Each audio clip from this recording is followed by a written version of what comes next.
Good morning, students. So, today let us start with the basic features of five kingdom classification. Okay. So, the basic feature, if we will talk about the basic feature of five kingdom classification, so first we will start with the complexities of cell structure, means the prokaryotic and eukaryotic. Okay, so what is the complexities? So all cellular are grouped into two groups on the basis of presence or absence of nuclear membrane and nucleus, eukaryotes and prokaryotes. Okay, so eukaryotic cell possesses a well defined nucleus having nucleolus and nuclear membrane. Is it okay? Means eukaryotic cell possesses what? Nucleolus and nuclear membrane. For example, all living cells except bacteria, blue green algae and actinomycetes. Okay, so where prokaryotic cells possess incipient nucleus, means in prokaryotic cells bacteria, blue green algae and actinomycetes is present, means this is the example of prokaryotic. But eukaryotic is they do not have bacteria, blue green algae and actinomycetes, means only they will carry nucleus, eukaryotes and prokaryotes. Is it clear? Or nuclear membrane also. So this is the complexity of cell structure of prokaryote and eukaryote. Okay, so next is our unicellular and multicellular. So all living beings are divided into two groups, unicellular and multicellular.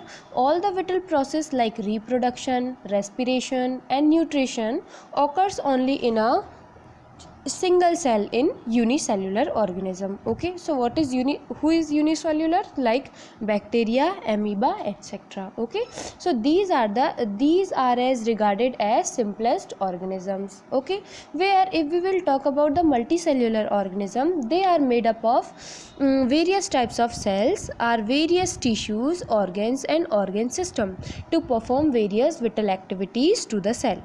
Okay, so these organisms are called as complex organism. Why complex? Because more multicellular means more than a single cell, means more than number of cells, so number of cells are present.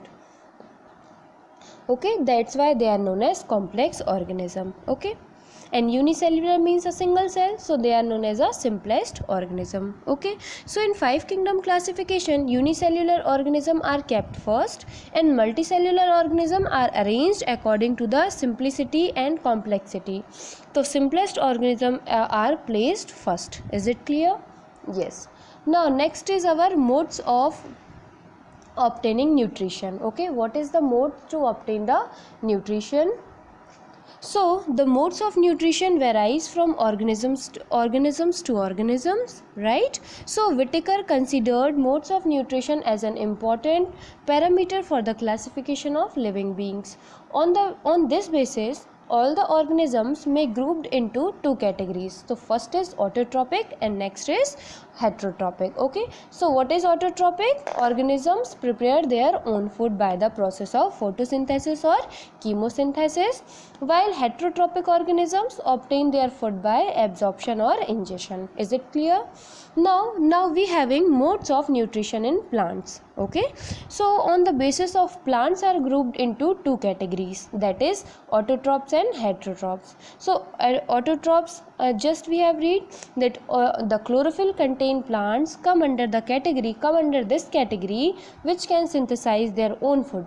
They can synthesize food by using CO2 and H2O in presence of sunlight and chlorophyll by the process of photosynthesis. Is it clear? Means they can synthesize their food by using CO2 and H2O in the presence of sunlight and chlorophyll. Okay, so heterotrophs, if we will talk about heterotrophs, so those plants which cannot synthesize their own food, they got nourishments from other organisms. These may be divided into following types. So we having different types. So first we will start with parasites. Okay, so parasites means those animal which get nourishment from other organisms or plants.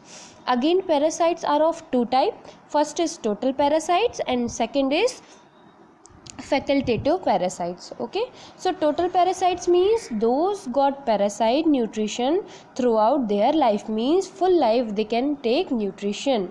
Okay, Yes. For example, Cuscuta. Okay, this is the example of total parasite. Now, facultative parasite means these got nourishment by other methods according to the need, means whenever they need they can take. Okay, so example is viscum. Okay, yes. Now we are talking about heterotrophs. Okay, so first is parasites, second is saprophytes. So what is saprophytes? Is those animals which got nourishment from dead and decaying matters. Okay, for example, monotropa. Okay, now next is symbiotes. Okay, so what is symbiotes? That is, it is mutual beneficial associated in which two organisms living together and both are differentiated with each other, means two mutual or benefited animals, they will live together. For example, lichens, in it algae and fungi are associated. Okay, algae and fungi, yes. So this is known as symbiotes. Okay, now next is our insectivorous. So what is insectivorous? These are the special types of plants that grow in muddy places. Okay, muddy. So these synthesize food by photosynthesis, but for nitrogenous substance these trap insects. Okay, so for example, Nepenthes. Okay, so this is the types of this is the types of heterotrophs. Okay, so this is all about modes of nutrition. Now in plant, okay, now we will study about modes of nutrition in animal. So generally animal ingested solid food. This type of nourishment is called the holozoic nutrition. Okay, so on the basis of nourishment, animals are of following type. So they are following type. They are herbivorous, carnivorous, omnivorous, parasites. Okay, so we'll talk about the herbivores. So these organisms eat plants and their food. Clear? Now what is carnivores? These eat animal as their food, like tiger, lion, fox, etc. Okay, now omnivores, these animals which eat both plants and animal, like dog, fishes, man, cat, etc. Okay, now what is parasites? So parasites means those organisms which get nourishment from other living organism as a host. These are two types. Okay, ectoparasite and endoparasite. So ectoparasite means which get nourishment from outside of the host, like leech, mosquito, etc. है ना? And endoparasites means these get nourishment inside the body, like tapeworm, ascaris, liver fluke, etc. Is it clear? Yes. Now we'll talk about the lifestyle.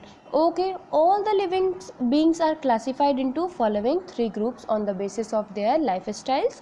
So they are producers, consumers and decomposers. Okay, so producers means what? Organisms that can make their own food from CO2, H2O with the help of chlorophyll in presence of sunlight are called the producers, right? So these are called as photosynthesis. Example, all chlorophyll wearing plants. Okay, now consumers. So organisms that obtain their food directly or indirectly from plant are called the consumers, right?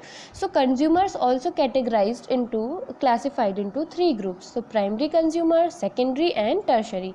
So primary means what? They obtain their food from green plants, only called they are primary consumers, like cow and goat. Yes, they only eat green plants. Okay, now secondary is what? Animal which eat primary consumer. Okay, those who eat primary, like peacock, fox, etc. Okay, now tertiary consumer. So what is tertiary? The animal which eats secondary consumer as a food, right? So there, for example, lion, tiger, snake, etc. Okay, now next is our decomposers. So what is decomposers? So example, bacteria and fungi, organisms that decompose dead organic matter into simple organic substance is called the decomposers. So these organisms plays an important role in the recycling of matter in nature. Okay, is it clear? So this is the lifestyle of plants and animals. And what we have seen, the complexities of cell structure means prokaryote and eukaryote, the unicellular and multicellular, the modes of obtaining nutrition in plants and animal, yes, and modes of obtaining in animal also, है ना, in plants also, and what is the lifestyle of the plants and animal. And also now next is our phylogenetic relationship of kingdoms. Okay, so what is phylogenetic is, I already told you that phylogenetic relationship of kingdom, the major phyla in 5 kingdom classification, that is the evolutionary history of particular group of organism, is called the phylogeny. And phylogeny is given much important in modern classification. Modern classification, you know na, yes. So phylogeny in the basis of 5 kingdom classification means the species which originated first are placed in the first position, I just told you, right, and in the classification which originated later are placed on the primitive type of the classification. Is it clear?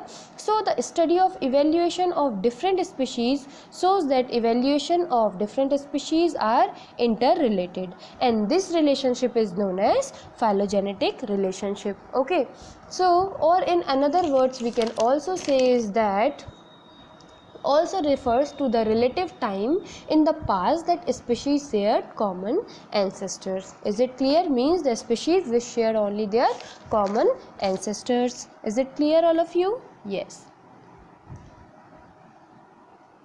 Yes, so here you can see this structure. This is the 5 kingdom classification as proposed by the Whittaker. Okay, yes. Now we will look through the what is the advantages of 5 kingdom classification and disadvantages. So generally we having the advantages because prokaryotes differs from, so first is our prokaryotes differs from all the other living organism in their cellular structure, like physiological, biochemical, their reproduction process, right? So they have got a separate place as kingdom Monera in 5 kingdom classification. Unicellular and multicellular organism are kept separated, है ना? So we will yes, we have already separated the unicellular and yes, multicellular, right? And now fungi are placed in a separated kingdom as a mode of nutrition differs from the other plants. Is it clear? Now fungi also got separated. Now what we have done, autotrophs and heterotrophs are placed in a separate group. Yes, it is more than natural than 2 kingdom classification. It is more natural than 2 kingdom classification. Yes. Now next is, this classification is based on biocomposition and modes of nutrition, thus it shows series of the evaluation. So these we having the advantages of 5 kingdom classification. But if we will talk about the disadvantages of 5 kingdom classification, so there are many disadvantages of classification also, because therefore it is very popular, and by there are many advantages of 5 kingdom classification, therefore it is very popular and accepted by all the scientists, but still there are some shortcomings. So what was that is, like unicellular algae are kept in kingdom Protista, right, whereas algae like multicellular organism are kept in kingdom Plantae also, but similar organism must be put together, right? So there is a diversity in kingdom Protista, like dissimilar organisms must not be kept in a same group. Okay, okay, and there is no place for virus in this classification. Yes, right, there is no place for virus. Yes, and similar organisms are kept far from each other, for example unicellular and multicellular algae. Is it clear? So these are the small disadvantages also we having of 5 kingdom classification. Okay, so dear students, you can see in this table, this is the comparison of 5 kingdom classification. You can see here Monera, Protista, fungi, Plantae and Animalia. Okay, their modes of nutrition, their cellular organization, what is the locomotion, their types of reproduction, and what is the example. Is it clear for you? Yes.